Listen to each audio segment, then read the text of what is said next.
Kita akan lanjutkan masih di bab adab sesama makhluk dan kita akan masuk adab terhadap orang kafir. Kafir di dalam agama kita teman-teman sekalian terbagi menjadi dua untuk mudah dipahami. Ada kafir global, artinya memang secara mutlak kufur kepada Allah Subhanahu wa taala tanpa ada celah keimanan sedikit pun. Seperti kasus orang-orang ateis, komunis, ini semua memang tidak yakin ada Tuhan, nggak ada Tuhan bagi mereka. Maka ini kafir mutlak. Sama kasus Fir'aun juga dulu, yang mengaku sebagai Tuhan malah. Dan ada kafir secara substansial. Ini juga kafir, seperti ahli kitab, Yahudi dan Nasrani. Mereka sebenarnya beriman kepada Allah di sebagian, seperti misalnya keberadaan Sang Pencipta Allah, kemudian adanya utusan Allah, seperti orang Yahudi meyakini Musa dan hanya sampai situ saja risalah mereka yakini. Kemudian Nasrani meyakini ada Isa, dan mereka juga meyakini ada kitab Taurat dan Injil, tetapi mereka tidak menyempurnakan imannya. Jadi secara substansial mereka masih kufur karena menolak Al-Quran dan menolak Islam Nabi Muhammad sallallahu alaihi wasallam. Dan sudah pernah saya berikan gambaran, saya ulangi lagi ikhwati sekalian. Kalau orang-orang Nasrani sekarang ditanya, menurut anda dan menurut pandangan agama anda, Yahudi kafir atau enggak? Maka mereka spontan akan mengatakan kafir. Kalau kita tanya selanjutnya, kenapa anda mengkafirkannya? Bukankah mereka meyakini ada Nabi namanya Musa? Bukankah mereka yakin ada kitab nama Taurat dan anda pun meyakini masalah itu? Maka jawabannya sederhana kalau dia faham agamanya. Tentu saja. Karena mereka masih menolak beriman kepada Injil dan kepada Isa AS. Bahkan yang berusaha untuk mensalib Isa adalah kaum Yahudi. Maka gara-gara itu mereka dianggap kafir. Dan seperti itulah predikat kafir yang diucapkan umat Islam kepada ahli kitab, Yahudi dan Nasrani. Karena masih ada secara substansial mereka tidak beriman kepada Sang Pencipta Allah Subhanahu wa taala. Dan Allah menyebutkan tentang ahli kitab dalam Al-Qur'an, A'udzubillahi minasyaitonir rajim, afatu'minuna bi ba'dil kitabi wa takfuruna bi ba'd. Apakah kalian beriman dengan sebagian isi Alkitab dan kalian kufur kepada sebagian yang lain? Maka ini tentu gambaran tentang masalah kafir untuk memahami mereka. Kenapa ada predikat kufur itu? Dalam hal bermuamalah, bagaimana seorang muslim menghadapi orang kafir, itu yang kita bahas dalam masalah adab. Orang-orang kafir ini, baik yang kufur secara mutlak, ateis, komunis, atau yang kufur secara substansial tadi, maka kita bermuamalah sebagai seorang muslim dengan mereka. Pertama, kalau mereka punya hubungan kerabat dengan kita, kita tetap harus silaturahim, tidak terputus dengan kekafiran itu. Misal, kedua orang tua yang masih komunis, kedua orang tua yang masih ateis, kedua orang tua yang masih Yahudi dan Nasrani, Hindu, Buddha, apa saja, tetap kita bakti kepada mereka. Dan kita tidak boleh mematuhi mereka hanya dalam satu keadaan. Kalau orang tua kita atau kerabat kita yang kita harus silaturahim dengan mereka dalam hukum Islam, mengajak kita kepada kekufuran. Kalau mengajak kita kepada kemusyrikan, kata Allah, fala tuti'huma wa sahibuhuma fid dunya ma'rufa. Jangan pernah kalian mematuhi kedua orang tua kalian itu, dan juga tetap bersahabat dengan mereka dengan cara yang baik selama di dunia. Kerabat juga kita, saudara, sepupu, paman, siapa saja yang punya rahim dengan kita, maka kita boleh silah dengan mereka, menjenguknya kalau sakit, kemudian membantu kalau susah. Selama bukan ritual ibadah mereka, kita boleh dukung. Kalau sudah acara Natalan, sudah acara-acara ibadah mereka, maka tidak boleh. Jadi kita tetap bermuamalah dengan mereka selama tidak mengajak kita kepada kekufuran atau tidak mendukung ibadah mereka. Saya pernah jelaskan teman-teman sekalian, kalau seandainya ada orang yang berkata, kan mengucapkan selamat Natal itu hanya ucapan, Kan cuma selamat Natal saja. Maka kita bisa balik bertanya, apakah Anda siap untuk mengatakan syahadat asyhadu an la ilaha illallah wa anna Muhammad Rasulullah? Kalau dia bilang kan itu mengubah agama, kita juga jawab itu kan juga cuma kata-kata. Seorang muslim bisa tiba-tiba meninggalkan agamanya hanya dengan satu kalimat. Misal naudzubillah dia mengatakan saya murtad. Kalimat mengeluarkan dari agama Islam. 1 menit kemudian dia mati maka masuk neraka. Dan sebaliknya orang kafir bisa menjadi ahli surga hanya dengan satu kalimat. Dia syahadat asyhadu an la ilaha illallah wa anna Muhammad Rasulullah, mati 1 menit kemudian masuk surga. Banyak bukti seperti itu. Kisah Khuwailid radhiyallahu anhu, orang Yahudi yang mengucapkan syahadat di hari perang Uhud. Kemudian setelah dia mengucapkan syahadat langsung ikut berperang, mati syahid. Waktu Nabi SAW lihat jenazahnya, kata Nabi SAW, siapa yang mau lihat penghuni surga yang belum pernah sujud sekalipun, ini orangnya. Baru syahadat mati syahid. Maka memang tidak bisa kita main-main soal ini. Sebab turunnya surah Al-Kafirun gara-gara itu. Orang-orang Arab Quraisy, orang-orang musyrik mengatakan, hai Muhammad, kita bagi 2 aja Mekah. Sehari buat kamu, sehari buat kami.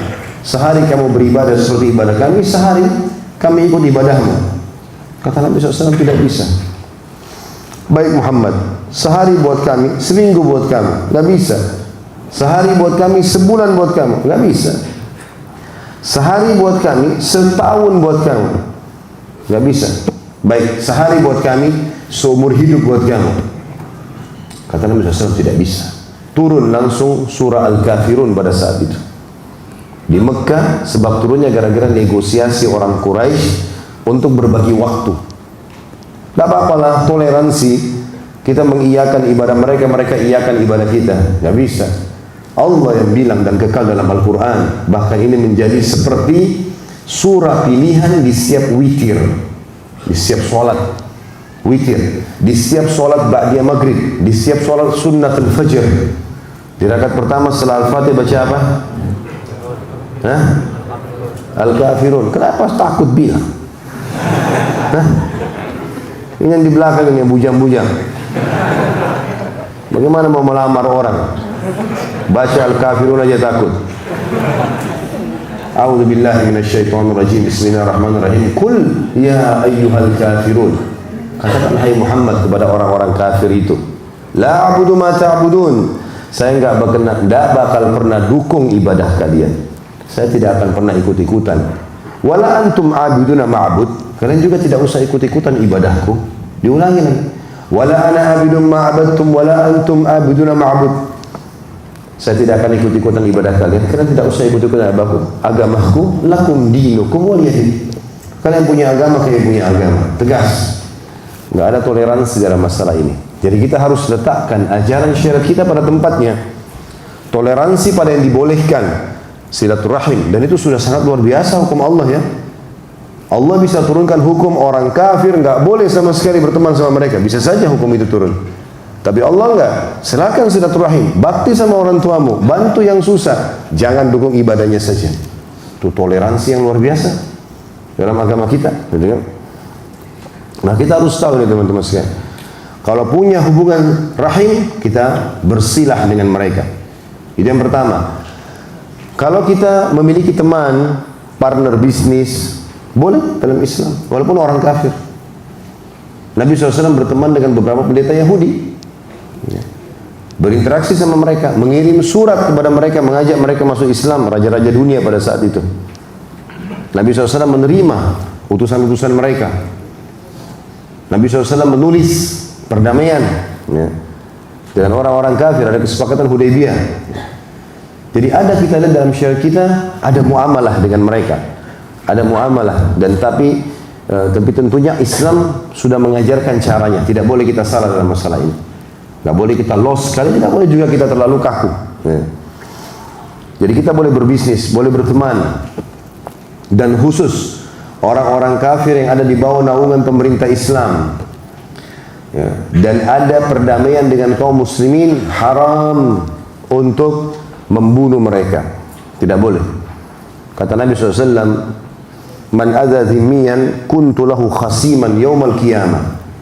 Siapa yang menyakiti zimmi, orang kafir di bawah naungan pemerintah Islam, maka aku akan jadi musuhnya pada hari kiamat. Nabi SAW akan memusuhi umatnya sendiri yang mengganggu orang kafir di bawah naungan pemerintah Islam atau di bawah perdamaian dengan kaum muslimin. Ya, nggak boleh. Jangan antum bilang ini tetangga saya Nasrani, matiin aja lampunya, kempesin aja mobilnya. Nggak boleh, haram. Ini teman kantor saya Nasrani, udah deh, ambil aja pulpennya, matiin aja komputernya, apalah segala macam, nggak boleh. Juga kata Nabi SAW, kalau sampai membunuh dalam hadis Bukhari, man qatala mu'ahadan lam yarih raihatal jannah, wa inna rihaha la tujadu min masirati arba'ina kharifa. Siapa yang coba-coba membunuh orang kafir di bawah naungan pemerintah Islam, maka dia tidak akan mencium bau surga. Dan bau surga tercium dari jarak 40 tahun.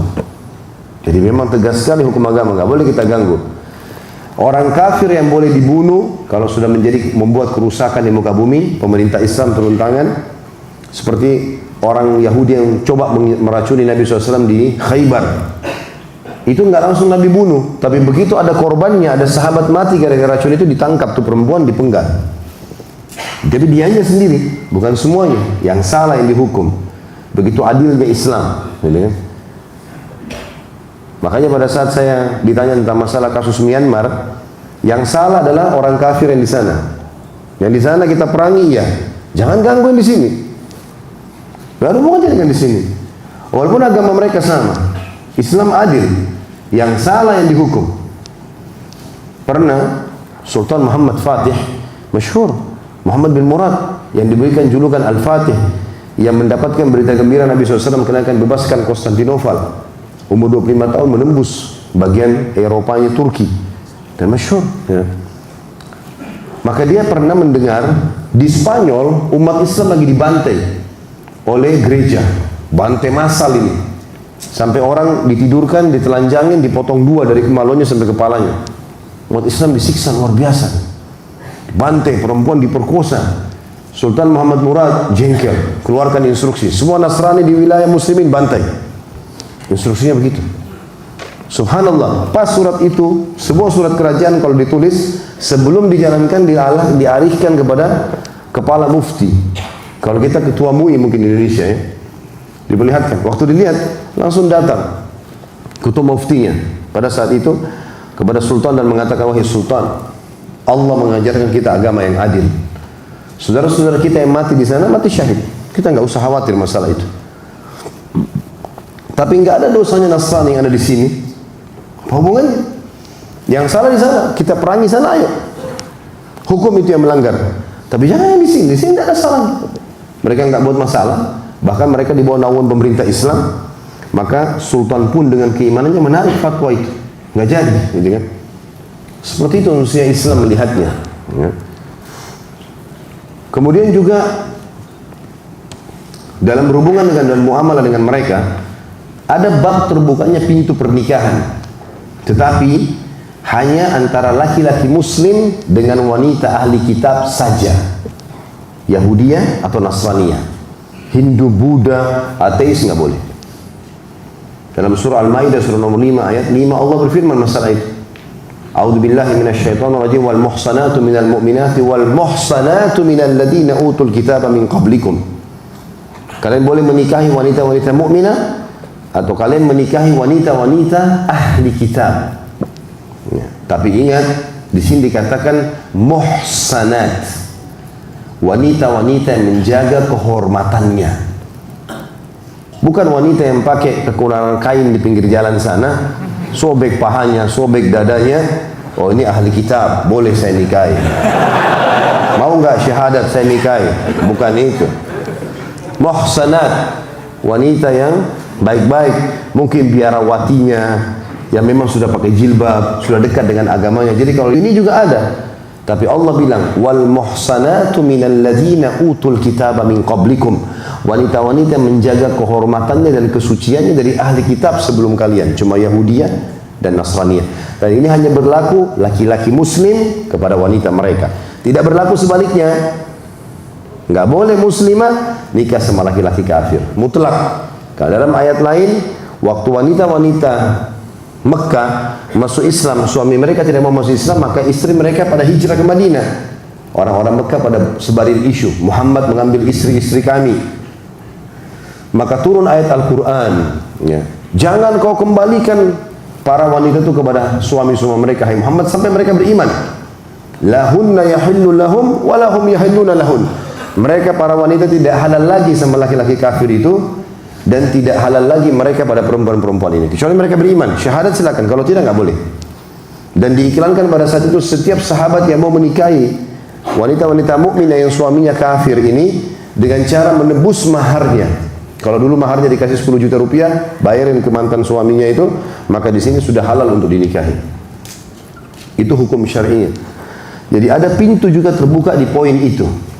Ada pintu terbuka di poin itu. Ini berhubungan dengan muamalah sama orang-orang kafir tentunya. Ya. Kemudian juga terbuka pintu dengan orang kafir adalah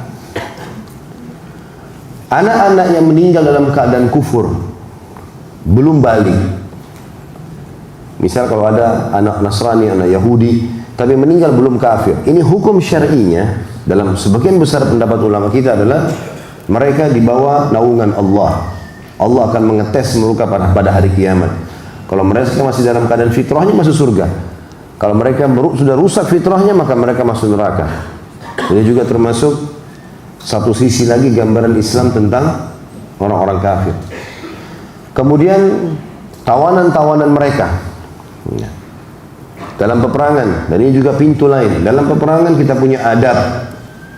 Kalau kita mau membunuh maka dibunuh di saat peperangan terjadi. Itu pun kata Nabi SAW, Allah telah memerintahkan kalian melakukan semua jenis kebaikan dalam semua kegiatan, nggak terkecuali. Sampai kalau kalian harus membunuh, jelas-jelas kalimat membunuh ini di medan perang, kita sedang berhadapan sama musuh, maka perindahlah bunuh kalian. Tusuk, bunuh dengan cara yang bisa membuat dia mati, selesai. Nggak ada mutilasi dalam Islam. Nih mumpung orang kafir, sini matamu, congkel, potong kupingnya, apalah, nggak boleh. Sudah terbunuh pun lepas. Bahkan yang luar biasa dalam Islam, kata Nabi SAW, jangan bunuh wanita, jangan bunuh anak-anak, jangan bunuh orang menyerah, jangan bunuh orang tua. Dilarang semuanya. Kalau orang kafir yang benar-benar sudah lepas senjatanya menyerah, tawan, jangan dibunuh. Jangan dibunuh, sudah jadi tawanan. Dan kata Nabi SAW itu pun dalam hadis ya, maka termasuk amal yang banyak membawa orang masuk ke dalam surga adalah melepaskan dan membebaskan tawanan. Suruh bebaskan. Nabi SAW berkata kepada para sahabat, berbuat baiklah kepada para tawanan. Sampai para tawanan yang banyak masuk Islam di tangan para sahabat gara-gara mereka kagum melihat bagaimana tadinya di medan perang luar biasa para sahabat seperti singa-singa yang luar biasa kuatnya, tapi begitu mereka ditawan, luka-luka mereka diobatin, mereka diajak ngomong yang santun. Kemudian bahkan sebagian mereka mengatakan, kami menyaksikan sahabat Muhammad membawa di tangan kanannya roti manis dan di tangan kirinya kurma yang sudah kering. Lalu mereka memasukkan roti manis ke mulut-mulut kami sebagai tawanan, dan mereka memakan kurma yang kering. Bahkan roti itu pada saat jatuh pun dari mulut kami, mereka berusaha menahannya supaya tidak kotor dengan tanah, lalu kemudian memasukkan kembali ke mulut kami. Dalam kondisi mereka diikat, belenggu, tawanan. Tapi begitu muamalahnya. Jadi kita harus tahu, ada adab syar'i bermuamalah dengan orang kafir. Globalnya apa yang saya sampaikan tadi? Jelas sampai sini? Ya. Baik. Yang paling senang saya dengar ada suaranya Pak Yoyo soalnya. Masya Allah, kemarin sakit, sekarang sudah sembuh. Alhamdulillah. Baik, kita baca sekarang apa yang dikatakan Syekh Abu Bakar rahimahullah. Adab terhadap orang kafir. Seorang muslim berkeyakinan bahwa seluruh kepercayaan dan agama itu adalah batil, dan pemeluknya adalah kafir, kecuali agama Islam. Ini nggak boleh ragu. Jangan kita bilang, oh kayaknya agama itu ada betulnya. Nggak bisa. Inna dina indallahi Islam. Dan kita tahu ini produk kita yang harus kita tawarkan kepada orang-orang. Tidak ada agama lain. Sebab Islam adalah agama yang hak dan para penganutnya adalah mukmin dan muslim. Keyakinan seperti itu didasari firman Allah dalam surah Al-Imran ayat 19. A'udzu billahi minasyaitonir rajim. Innad dina indallahil Islam. sesungguhnya agama yang diridai sisi Allah hanyalah Islam. Dan saya sudah pernah bilang juga di bab pasal beriman kepada Rasul-Rasul, kalau semua Nabi agamanya satu, Islam. Allah nggak pernah turunkan agama lain. Semua Nabi-Nabi, Adam, Hud, Saleh, Shu'aib, Idris, Musa, Isa, Ishaq, Ibrahim, Ismail, semua sampai Musa, Isa, Muhammad alaihi wasallam adalah Muslim. Ya, cuman syariatnya berbeda-beda. Ya. Dan predikat Islam akan terus melekat pada seseorang yang mengimani mereka semua. Dari Nabi Adam sampai Nabi Muhammad sallallahu alaihi wasallam. Makanya Nasrani masih dicap kafir selama dia tidak mengucapkan syahadat. Kalau dia ikrarkan, lengkapkan imannya, dia mengatakan Muhammad juga utusan Allah, katanya Muslim. Siapapun dia, mau orang Arab, mau orang bule, mau orang Melayu, pokoknya dia ucapkan itu berarti sudah lengkap imannya. Bahkan kata Nabi SAW, orang ahli kitab kalau masuk Islam akan mendapatkan 2 pahala, karena dia mengimani, dia melewati fase 2 nabi. Fase beriman pada risalah Nabi Isa, fase beriman pada risalah Nabi Muhammad alaihi wassalatu wassalam. Juga dikatakan dalam surah Al-Imran ayat 85, A'udzubillahi minasyaitonir rajim, wa may yabtaghi ghairal islami dinan falan yuqbala minhu wa huwa fil akhirati minal khasirin. Siapa yang coba-coba mencari agama selain agama Islam, maka sekali-kali tidaklah akan diterima agama itu darinya, dan dia di akhirat termasuk orang-orang yang rugi. Tentu banyak ayat berhubungan dengan masalah ini kita cukupkan dan kita lengkapkan dengan Al-Maidah ayat 3 di mana Allah Subhanahu wa taala memastikan kalau kita sudah memiliki agama yang sempurna. Dan ini tentu potongan ayat dalam surah Al-Maidah surah nomor 5 ayat 3. A'udzubillahi minasyaitonir rajim, ayat yang masyhur, al-yawma akmaltu lakum dinakum wa atmamtu 'alaikum ni'mati wa raditu lakumul Islam dinan. Pada hari ini Allah berfirman, pada hari itu waktu di Mekah ya, di Haji Wada, telah kusempurnakan untukmu agamamu dan kucukupkan kepadamu nikmatku. Artinya dengan menganut Islam sudah cukup, enggak butuh yang lain. Dan telah kuridai Islam jadi agamamu. Pada saat turun ayat ini, dan tepatnya pada saat itu di musim haji, dinukil dalam sebuah riwayat Bukhari bahwasanya Umar bin Khattab di zaman khilafah beliau pernah kedatangan salah satu Yahudi dari wilayah Khaybar sebelum mereka diusir dari Khaybar, sebelum mereka berkhianat ya. Karena di fase hidupnya Nabi SAW, Khaybar pernah diserang dan mereka harus diusir, tapi mereka minta toleransi dari Nabi SAW untuk tetap tinggal di situ sambil menjadi budaknya muslimin. Kemudian di zaman Umar bin Khattab mereka berkhianat, lalu Umar bin Khattab mengusir. Sebelum pengusiran itu, sebelum ada masalah, sempat ada satu Yahudi datang, pendetanya mengatakan kepada Umar, wahai Amir Mukminin, ada ayat dalam kitab kalian, kalau turun kepada kami orang Yahudi, pasti kami rayakan hari itu. Kata Umar, hari apa? Ayat apa itu? Yahudi ini hafal ayatnya. Maka Yahudi membaca Al-Maidah ayat 3. Al-yawma akmaltu lakum dinakum wa atmamtu alaikum ni'mati wa raditu lakumul Islam dinan. Ayat ini, hari ini aku sempurnakan agama kalian, aku sempurnakan nikmatku pada kalian dengan agama itu, dan aku ridho Islam sebagai agama kalian. Tidak butuh ajaran lain, cukup. Tidak usah tambah, tidak usah kurangi. Kalau itu turun pada kami, kami rayakan. Kata Umar, demi Allah saya tahu kapan turun, di mana turunnya, dan siapa yang hadir pada saat itu. Itu turun pada Nabi SAW di Haji Wada, ya, di Mina, dan saya tahu yang hadir fulan, dan seterusnya. Tapi Umar bin Khattab tidak jadikan sebagai hari raya, cuma beliau mau tunjukkan kepada Yahudi kalau kami tahu itu, tapi kami tidak jadikan sebagai hari raya. Melalui informasi-informasi ilahi yang benar di atas, seorang muslim mengetahui bahwa semua agama yang datang sebelum Islam itu telah dihapus dengan datangnya Islam, dan mengetahui bahwasanya Islam adalah agama universal bagi kemanusiaan. Maka Allah tidak akan menerima agama apapun dari seseorang selain Islam, dan tidak meridhoi satu ajaran pun selain ajaran Islam. Dan di sinilah seorang muslim berpandangan bahwa setiap orang yang tidak menjadikan Islam sebagai agamanya adalah kafir. Oleh karena itu, seorang muslim berpegang teguh kepada adab berikut ini di dalam bermuamalah dengan orang kafir. Yang pertama, tidak merestui kekufuran mereka dan tidak meridhoinya. Sebab ridho kepada kekufuran adalah kufur. Gak boleh kita bilang, oh kayaknya ada benarnya nih. Enggak. Kalau ada sesuatu yang kita lihat benar dari orang kafir, karena agama kita menganggap itu baik. Misal contoh, ada orang Yahudi atau orang Nasrani bakti sama orang tuanya. Bukan karena dianya, karena Islam agama kita mengajarkan bakti sama orang tua baik, makanya kita anggap baik. Saya balik, Kalau seandainya ada Yahudi Nasrani yang minum mabuk-mabukan, pergaulan bebas, agama kita kan anggap buruk, pasti kita anggap buruk otomatis. Jadi bukan baik karena dia buat baik, bukan, karena agama kita anggap baik itu. Begitu tolak ukur penilaiannya. Yang kedua, membenci maksudnya di sini membenci kekufuran yang ada padanya, bukan fisiknya ya. Makanya kalau dia tinggalkan kesalahan pemahaman dia, udah selesai, gitu kan? Karena Allah SWT membenci kekufuran itu, sebab mencintai itu karena Allah dan membenci pun karena Allah. Oleh karena Allah telah membencinya karena kekufurannya kepadanya, maka seorang muslim membenci si kafir itu berdasarkan kebencian Allah SWT terhadapnya. Tentu di sini sekali lagi kebencian bukan kita benci marah-marah sama dia, bukan. Kita membenci kekufuran yang ada padanya. Seperti kalau ada teman kita membohongi kita, yang kita benci apa? Kebohongannya, bukan dianya. Gak ada hubungannya sama fisik ini. Makanya kalau dia bertaubat, dia merasa bersalah, selesai urusan. Umar bin Khattab dulu kafir, benci sama Islam, kan gitu. Tapi setelah syahadat dia tunjukkan kalau dia mau mencari kebenaran. Tidak pernah Nabi SAW mengatakan, hai Umar, dulu kau siksa muslimin, kau buruk. Gak kan? Bahkan para sahabat bangga dengan masuk Islamnya Umar. Mereka mengatakan masuk Islamnya adalah Umar adalah kemuliaan ya, dan kemenangan bagi muslimin.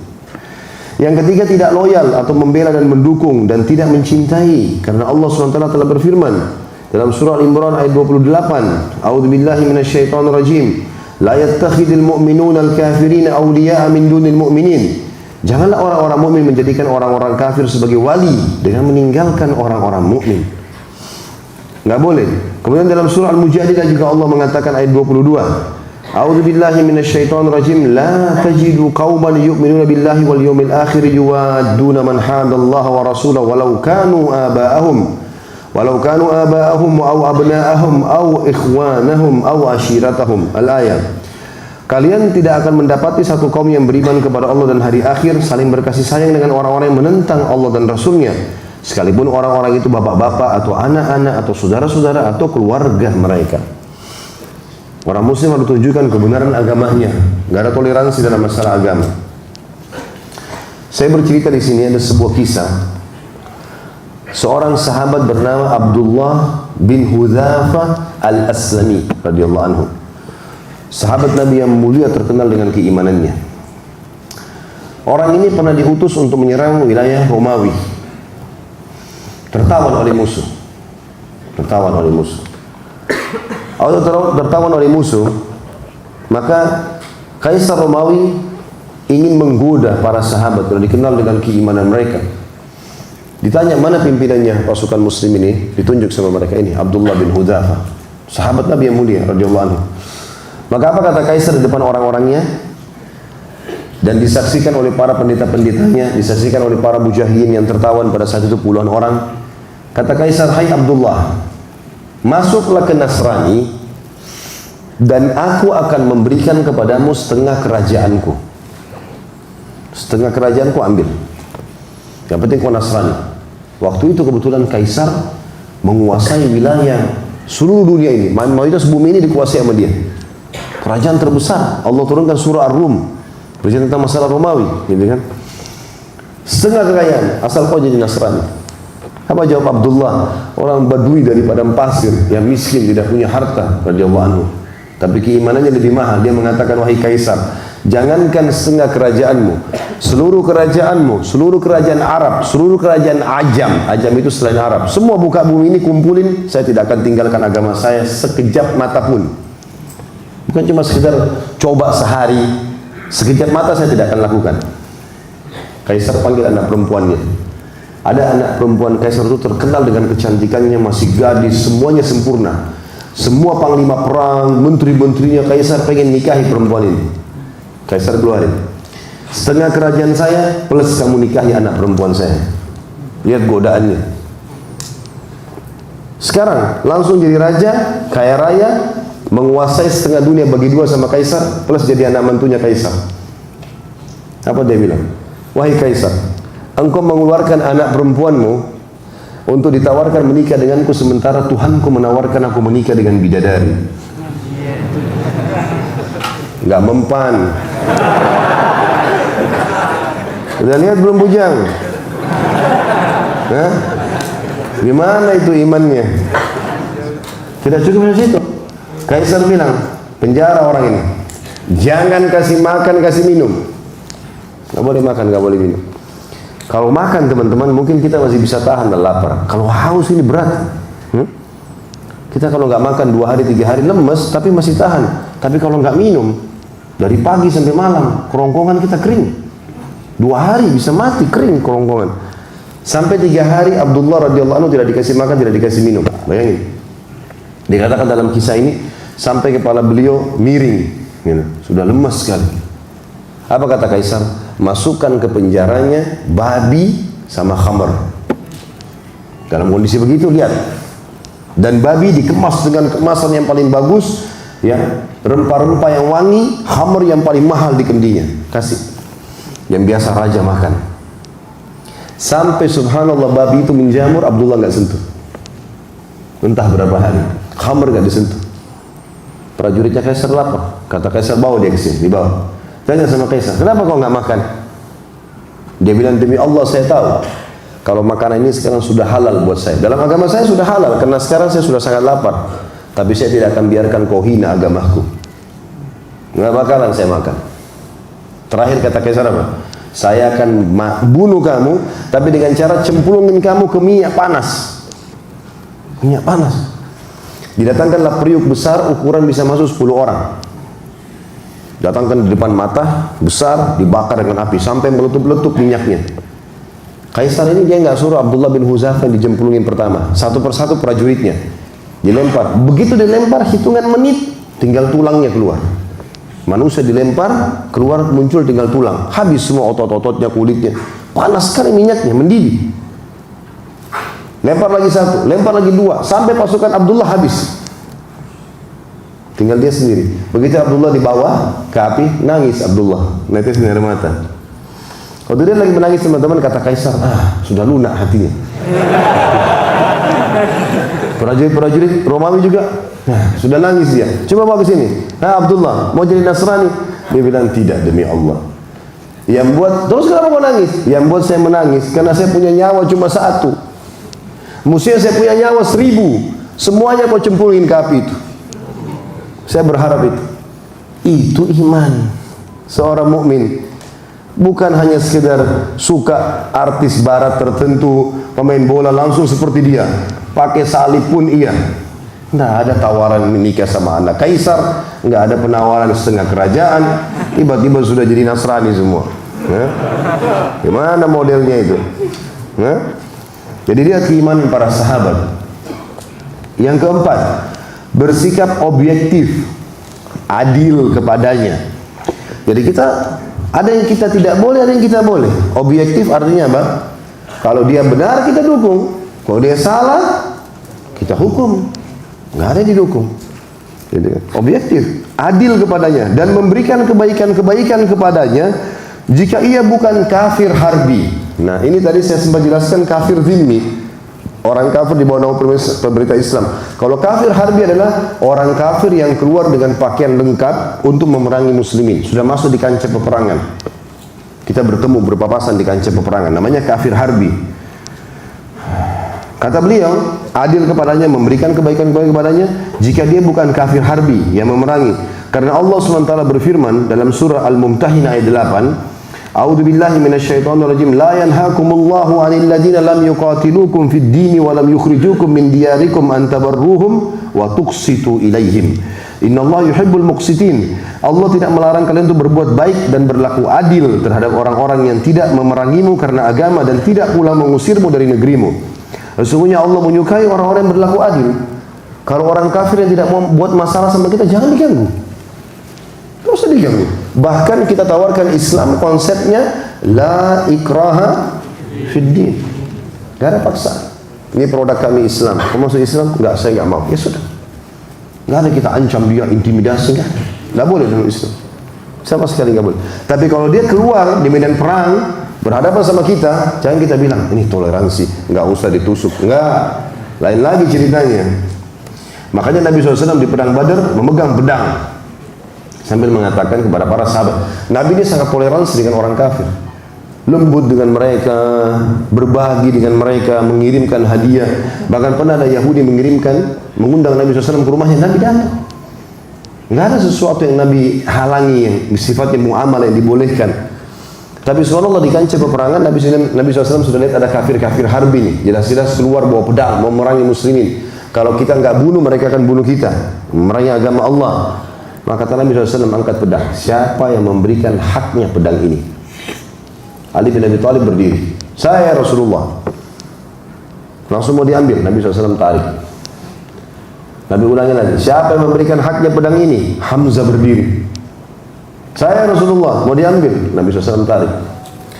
Siapa yang memberikan haknya pedang ini? Mikdad berdiri. Ini tiga orang ahli perang semuanya. Nabi SAW masih tarik. Saya Rasulullah, Nabi tarik.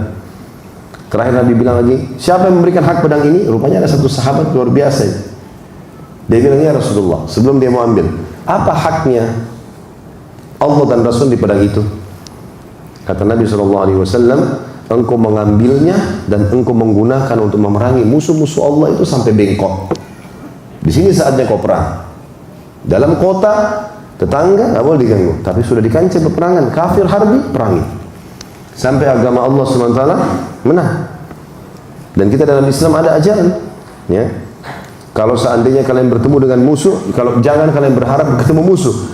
Tapi kalau ketemu kokohkan, jangan lari. Orang muslim cuma tahu menang atau mati syahid. Itu dia.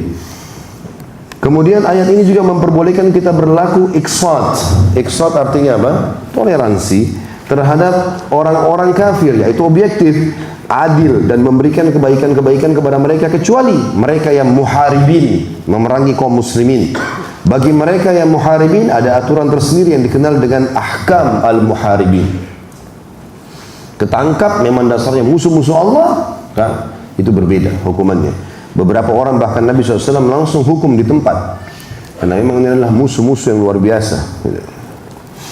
Yang kelima, berbelas kasih kepadanya dengan belas kasih yang umum, seperti memberinya makan manakala kelaparan, memberinya minum manakala kehausan, mengobatinya manakala ia sakit, menyelamatkannya dari kebinasaan dan menjatuhkannya dari hal-hal yang menyakitkan. Ya, perlu teman-teman tahu ya, waktu terjadi pembantaian massal umat Islam oleh kaum Nasrani di Spanyol, di masa runtuhnya kerajaan Islam di sana, termasuk yang dibantai orang-orang Yahudi. Dan subhanallah, Khilafah Utsmaniyah mengirim kapal-kapalnya ke sana untuk mengangkat muslimin dan mengangkat orang Yahudi. Dari sejarah itu tidak bisa dihapus. Orang Yahudi pun tahu bagaimana pasukan muslimin menyelamatkan mereka dari pembantaian massal di Spanyol. Berapa kali Khilafah Utsmaniyah membantu negara-negara Eropa yang sedang kemiskinan, kelaparan, dibantu. Dan banyak sekali contoh-contoh berhubungan dengan masalah ini. Rasulullah SAW bersabda, ini landasan hukumnya, irham man fil ardi yarhamkum man fis sama. Sayangilah siapa saja yang ada di bumi, niscaya engkau akan disayangi oleh zat yang ada di langit. Maksudnya Allah Subhanahu wa taala. Hadis ini riwayat Tabarani nomor 149, Al-Hakim nomor 277 dengan sanad yang sahih. Kita harus berbuat baik. Jadi jangan sampai ada orang tabrakan depan mata kita, begitu kita dekatin ada pakai kalung salib. Wah, Nasrani, nggak usah bantu. Nggak boleh. Harus kita bantu. Ya, khairun nasi anfahum linnas, kata Nabi SAW. Muslim yang paling baik, yang paling bermanfaat bagi orang lain. Dokter, pasiennya Nasrani, kasih racun aja. Enggak, bantu sembuhin dia. Siapa tahu justru menjadi penyebab hidayahnya, kan gitu. Kita berbuat baik, bermuamalah dengan dia. Karena itu perintah agama kita, bukan karena dianya ya. Karena agama kita memerintahkan kita untuk itu. Yang keenam, tidak mengganggunya, baik dalam hartanya, darahnya, kehormatannya. Jika dia bukan kafir muharib, ini beda. Kalau sudah keluar dalam medan perang, beda hukumnya. Tapi selama bukan yang keluar memerangi muslimin, tidak ada dosanya, nggak boleh. Rasulullah SAW bersabda dalam sebuah hadis. Nah, tadi ada hadis yang saya lewatin satu. Sebelum poin nomor 6, masih nomor 5. Yang berkata, yang kata Nabi SAW, fi kulli dhi kabidin rotbatin ajr. Pada setiap yang memiliki hati yang basah, maksudnya makhluk bernyawa, ada pahala dalam berbuat baik kepadanya. Ya. Hadis riwayat Ahmad nomor 8657 dan Ibnu Majah dengan sanad sahih. Tentu hadis ini sebenarnya lebih banyak menjelaskan pada saat seorang muslim berbuat baik dengan hewan-hewan, ya. Misalnya kita mau jalan ada semut, kita lihat, jangan sengaja diinjak. Kalau kita tahu itu makhluknya Allah, biarin aja jalan. Misal contoh, itu kita dapat pahala. Nanti ada adab-adab dengan hewan-hewan ada nanti pembahasan itu, ya. Kita akan sebutkan nanti ke depannya insyaallah. Kemudian tidak mengganggunya tadi dalilnya adalah hadis Nabi SAW poin nomor 6, yaqulullahu ta'ala, ya ibadi inni haramtu dzulma ala nafsi wa ja'altuhu bainakum muharraman fala tadzalamu. Allah berfirman yang maha suci dan maha tinggi, wahai hamba-hambaku, sungguhnya aku telah mengharamkan kezaliman terhadap diriku dan aku telah menetapkannya di antara kalian sebagai sesuatu yang diharamkan. Maka janganlah kalian saling menzalimi. Hadis ini riwayat Muslim nomor 2577. Juga dalam hadis yang diriwayatkan oleh Al-Khatib dalam kitab Tarikh Baghdad, ini sebenarnya dilemahkan oleh sebagian ulama riwayatnya, tapi karena dia tidak bertolak belakang dengan riwayat yang sahih, maka sebagian ulama menjadikannya sebagai patokan. Yang kata Nabi SAW, man adza dhimmiyan fa ana khasbuhu yaumil qiyamah, barang siapa menyakiti orang kafir dhimmi, maka akulah musuhnya pada hari kiamat kelak. Zimmi saya sudah bilang tadi, orang kafir di bawah naungan pemerintah Islam. Yang ketujuh, boleh memberinya hadiah, menerima hadiah pemberiannya, dan boleh memakan makanannya jika dia seorang ahli kitab, Yahudi ataupun Nasrani. Karena Allah SWT telah berfirman dalam surah Al-Maidah ayat 5, a'udzubillahi minasyaitonirrajim, wa ta'amul ladzina utul kitaba hillul lakum, ya. Dan makanan atau sembelihan orang-orang yang telah diberi Alkitab adalah halal bagi kalian. Juga karena adanya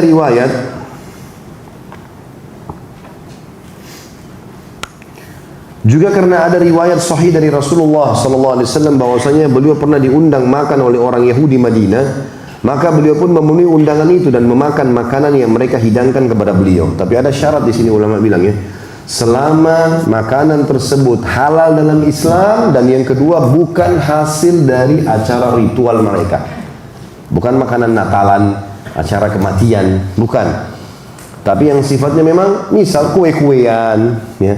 Teman kantor kita traktir, dia bayar pakai gajinya untuk kita makan, boleh, nggak ada masalah, ya. Yang kedelapan, tidak menikahkannya dengan wanita muslimah, namun boleh menikahi wanita-wanita kitabiyat atau ahli kitab, sebab Allah telah menegaskan larangan seorang mukminah menikah dengan laki-laki kafir secara mutlak. Dalam surah Al-Mumtahinah ayat 10, tadi saya sudah bacakan sebenarnya ini, ya, yang bunyi a'udzubillahi minasyaitonirrajim, la hunna hillun lahum wa lahum yahilluna lahun. Mereka itu laki-laki kafir, walaupun itu adalah suaminya, tidak halal lagi, ya. Para wanita ini tidak halal bagi orang-orang kafir, dan orang-orang kafir tidak halal bagi mereka. Juga dalam surah Al-Baqarah 221, a'udzubillahi minasyaitonirrajim, wa la tunkihul musyrikin hatta yu'minu. Dan jangan kalian pernah menikahi wanita-wanita atau orang-orang musyrik, ya, sehingga mereka beriman. Kalau selain wanita ahli kitab nggak boleh. Orang Hindu, orang Buddha, ateis nggak boleh kita nikah.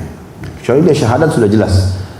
Tapi kalau ahli kitab, mereka mau tetap dalam agamanya Yahudi atau Nasrani, boleh saja. Tapi tentu muslimah jauh lebih baik, ya. Karena ini memang ada risiko-risiko bisa murtad, tinggalkan agamanya. Tapi kalau ada orang merasa ingin mengejar pahala dan dia pun sudah punya bekal yang cukup, boleh. Tapi kalau dia lemah, jangan. Ada salah seorang yang masih berhubungan kerabat dengan kami di daerah Sulawesi Utara sana, subhanallah, dia nikah dengan seorang wanita dan ternyata dia meninggal, anaknya banyak, 7. Dan dia tidak mendidik istrinya dalam agama. Waktu dia meninggal, istrinya tadinya muslimah, tapi lama-kelamaan keluarganya Nasrani datang menggodanya 1, 2, 3, 4, akhirnya murtad, anaknya semua ditarik.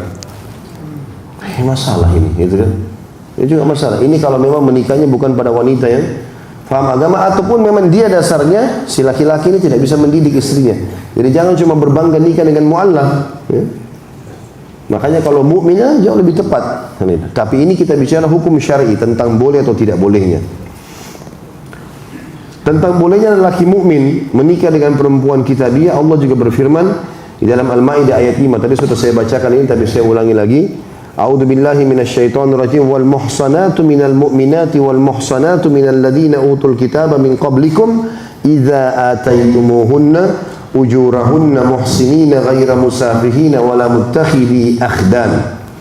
dan dihalalkan mengawini wanita-wanita yang menjaga kehormatan di antara orang-orang yang beriman, dan juga wanita-wanita yang diberi kitab sebelum kalian, Alkitab sebelum kalian, Yahudi Nasrani. Apabila kamu telah membayar mas kawin mereka dengan maksud menikahinya, tidak dengan maksud berzina, dan tidak pula menjadikan mereka sebagai gundik-gundik. Poin nomor 9, menjawabnya bila ia bersin dan mengucapkan Alhamdulillah dengan mengatakan yahdikumullah wa yuslih balakum. Sebab ketika ada beberapa orang Yahudi bersin di sisi Nabi SAW dengan harapan agar beliau mengatakan yarhamkumullah, semoga Allah merahmati kalian, karena ini doa bagi orang muslim. Ternyata Nabi SAW malah mengucapkan yahdikumullah wa yuslih balakum, semoga Allah memberikan kalian hidayah, petunjuk, dan memperbaiki keadaan kalian, maksudnya secara keimanan. Hadis ini diriwayatkan oleh Tirmidzi nomor 2739. Yang ke-10, tidak mendahului dalam mengucapkan salam, dan jika ia memberi salam maka jawabnya cukup dengan wa'alaikum, sesuai dengan sabda Nabi SAW, idza sallama alaikum ahlul kitab faqulu wa'alaikum. Apabila ahli kitab memberikan kalian salam maka ucapkanlah wa'alaikum. Riwayat Bukhari nomor 6258, Imam Muslim 2163. Jadi ini perlu digarisbawahi teman-teman sekalian, kalau kita memulai mengucapkan salam, jangan, kalau dia salam kita jawab. Kalau dia bisa misalnya mengatakan selamat pagi, bahasa Indonesia selamat siang, kita juga jawab ya selamat siang, selamat pagi, tidak ada masalah. Tapi dia yang memulainya, bukan kita yang memulainya. Kemuliaan seorang muslim. Tapi kalau dia pakai salam kita, karena dia tahu kita muslim, teman kantor misalnya atau siapa, Assalamualaikum, kita jawab wa'alaikum, itu saja. Juga dalam riwayat Bukhari yang lain, kalau Nabi SAW pernah dilewati oleh beberapa orang Yahudi, lalu mereka mengatakan Assalamualaikum, kematian buat kalian. Maka Aisyah marah mengatakan Assalamualaikum wal la'nah, kematian buat kalian dan laknat buat kalian. Sambil marah Aisyah, kata Nabi SAW wa'alaikum. Lalu Nabi SAW balik kepada Aisyah, hai Aisyah, apa ini emosional ini? Ya Rasulullah, tidak anda dengar apa yang mereka bilang? Kata Nabi SAW, tidak kau dengar apa yang saya ucapkan? Kau sudah saya jawab. Wa'alaikum artinya untuk kalian juga. Doa kita kepada Allah untuk mereka diterima, doa mereka kepada Allah untuk kita tidak diterima. Sudah selesai. Kalau dia ucapkan baik-baik Assalamualaikum, kita jawab wa'alaikum. Kalau dia tipu kita dengan mengatakan Assam, dihapus, alif lam diganti dengan alif, berarti kematian. Kalau assalam keselamatan, maka juga dikatakan wa'alaikum, dan akan diijabah oleh Allah SWT. Dia hanya mendoakan diri sendiri sebenarnya. Yang ke-11, mendesaknya ke pinggir jalan apabila berpapasan di jalan. Ini sebenarnya perlu diperbaiki terjemahannya. Artinya, kalau seorang muslim lagi jalan, ada orang kafir lagi jalan, jangan dia yang menghindar, biasa saja. Oh karena ini orang kaya saya minggir, merasa kecil. Nah, seorang muslim mulia, jalan biasa. Tapi ini bukan berarti teman-teman sekalian sengaja besarkan badannya, setiap ada orang kafir lewat siku sana siku sini, ya? Bukan itu, jangan salah faham. Karena ada orang tidak memahami makna hadis ini. Karena memang hadis ini begini, perhatikan ya. Kata Nabi SAW dalam hadis, dan hadis ini diriwayatkan oleh Abu Dawud dan Tabarani, dan Imam Muslim meriwayatkan. Sanad ini sahih. Karena Imam Muslim meriwayatkan di nomor 2167. La tabda'ul yahuda wan nasara bis salam fa idza laqitum ahadahum fi tariqin faddarruhu ila adyaqi. Janganlah kalian mendahului orang Yahudi atau Nasrani dengan ucapan salam, dan apabila kalian menjumpai seseorang dari mereka di suatu jalan, maka desaklah ia hingga ke jalan yang sempit. Sebagian ulama hadis mengatakan hadis ini keluar di kancah peperangan. Kalau di kancah peperangan, kita harus tunjukkan kehebatan. Kalau bertemu dengan orang kafir, lawan dia terus sampai dia tersempit, itu yang dimaksud. Tapi kalau orang baca terlihat ini teman-teman sekalian, berarti nanti walaupun tetangga kita sempitkan semuanya, sengaja parkir di depan pintu pagarnya supaya nggak bisa masuk, ya. Setiap dia mau keluar kerja hadang sama motor, sebentar saya lewat duluan, ya. Bukan itu ya. Saya sudah pakai bahasa Indonesia. Jangan bawa-bawa nama pengajian ini baru bilang Ustaz Khalid yang suruh, ya. Jadi jelas, dan sebagian besar ulama mengatakan hadis ini keluar di peperangan Nabi SAW. Peperangan tunjukkan, sempitkan mereka. Kalaupun ada di antara mereka peperangan pas lagi mau damai, assalamualaikum, apalah segala macam, atau sengaja mau jalan, apa enggak boleh. Orang Muslim harus tunjukkan kemudian kalau lagi di kancah peperangan. Makanya tadi dari awal sudah kita jelaskan tentang mana yang boleh, mana yang tidak boleh. Poin terakhir yang ke-12 adalah selalu menyelisihinya dan tidak tasyabuh. Menyelisih maksudnya tidak menyerupainya dalam penampilan, dalam cara bicara, dalam apalah, pola makan, pola fikir, dan tidak tasyabuh. Tasyabuh artinya menyerupai. Meniru-niru perilaku dan sikapnya dalam hal yang tidak penting, seperti memanjangkan jenggot apabila orang kafir itu mencukurnya, dan mewarnainya apabila tidak mewarnainya. Artinya kita coba menyelisihi itu. Justru kalau orang kafir memang iklannya selalu adalah cukur jenggot supaya rapi, maka kita memang memeliharanya. Dan demikian pula menyelisihinya di dalam masalah berpakaian seperti topi dan lain-lain. Sebab Rasulullah SAW telah bersabda, "Man tashabbaha biqaumin fahuwa minhum." Barang siapa yang menyerupai satu kaum maka ia termasuk mereka. Hadis ini diriwayatkan Bukhari, Muslim dan Abu Dawud, dan ini rapat Imam Abu Dawud nomor 4031. Juga kata Nabi SAW, "Khaliful musyrikin, a'ful liha wa qussus syawarib." Selisih kaum musyrikin, panjangkan jenggot kalian dan potonglah kumis kalian. Hadis riwayat Bukhari nomor 5892 dan Imam Muslim 259. Juga kata hadis, dalam hadis yang lain kata Nabi sallallahu alaihi wasallam, "Innal yahuda wan nasara la yasbiguna fakhalifuhum." Sesungguhnya orang-orang Yahudi itu tidak mewarnahi, maka selisihilah mereka. Riwayat Bukhari nomor 3462. Maksudnya warnahi, kalau sudah ada jenggot atau rambut berwarna putih, sunnah Nabi SAW mewarnainya dengan coklat, merah, ya. Tapi hindari warna hitam. Dalam riwayat lain kata Nabi SAW, ganti semuanya kecuali warna hitam. Boleh warna lain. Dan umumnya biasanya orang mengambil coklat ataupun kemerah-merahan, dan itu disunnahkan oleh Nabi alaihissalam. Kata beliau di sini, maksudnya adalah mewarnai sejenis semir jenggot atau rambut kepala dengan warna kuning atau kemerah-merahan. Adapun warna hitam, semir hitam, maka Rasulullah SAW telah melarangnya. Sebagaimana diriwayatkan oleh Imam Muslim nomor 2102, bahwasanya Nabi SAW bersabda, "Gayyiru hadha sya'ral abyad wajtanibus sawad." Ubahlah warna rambut putih itu, namun hindari warna hitam. Jadi boleh orang rambut putih dicat sama dia. Laki-laki atau perempuan sama. Biasanya orang pakai menggunakan pacar, ya, atau henna. Itu biasanya diambil, diletakkan di rambut, insyaallah itu bilang. Dan Abdullah bin Umar radhiyallahu anhuma, beliau pernah, karena masih muda dan di jenggotnya ada beberapa lembar jenggot putih, maka Nabi SAW menyuruhnya mensababnya atau meletakkan warna kemerah-merahan di jenggotnya sehingga bercampur antara hitam dengan kemerah-merahan atau coklat itu. Itu dibolehkan tentunya. Tapi ingat, perintah Nabi SAW kalau rambutnya sudah putih, bukan yang masih muda bergaya, merah-merah dan kuning, ya. Jadi kalau sudah putih, tunggu saja ubahan, baru diwarnai. Jelas ini? Alhamdulillah. Allahu a'lam. Baik, sampai sini insyaallah bahasan kita. Semoga apa yang kita bahas hari ini bermanfaat buat kita dan dijadikan sebagai tambahan amal kita pada hari kiamat. Semoga seluruh amal yang pernah kita kerjakan, yang akan kita kerjakan, dan juga yang sedang kita kerjakan diterima dengan pahala yang sempurna. Semoga seluruh dosa tidak terkecuali yang samar, yang jelas, yang kecil, yang besar, sengaja tidak sengaja, yang pernah kita kerjakan, semuanya dengan kemahamurahan Allah, yang kita yakin Dia Maha Pemurah, menggantinya menjadi pahala.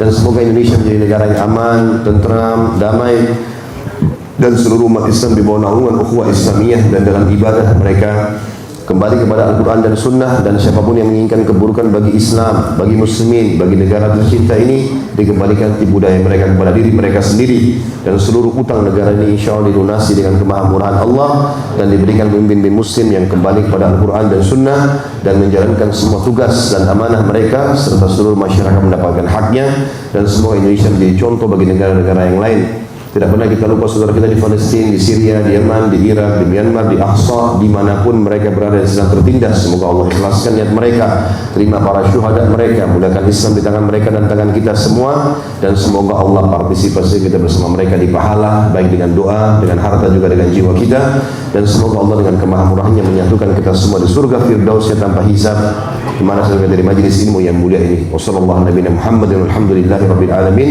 Subhanakallahumma bihamdika asyhadu an la ilaha illa anta astaghfiruka wa atubu ilaik. Wassalamu alaikum warahmatullahi wabarakatuh.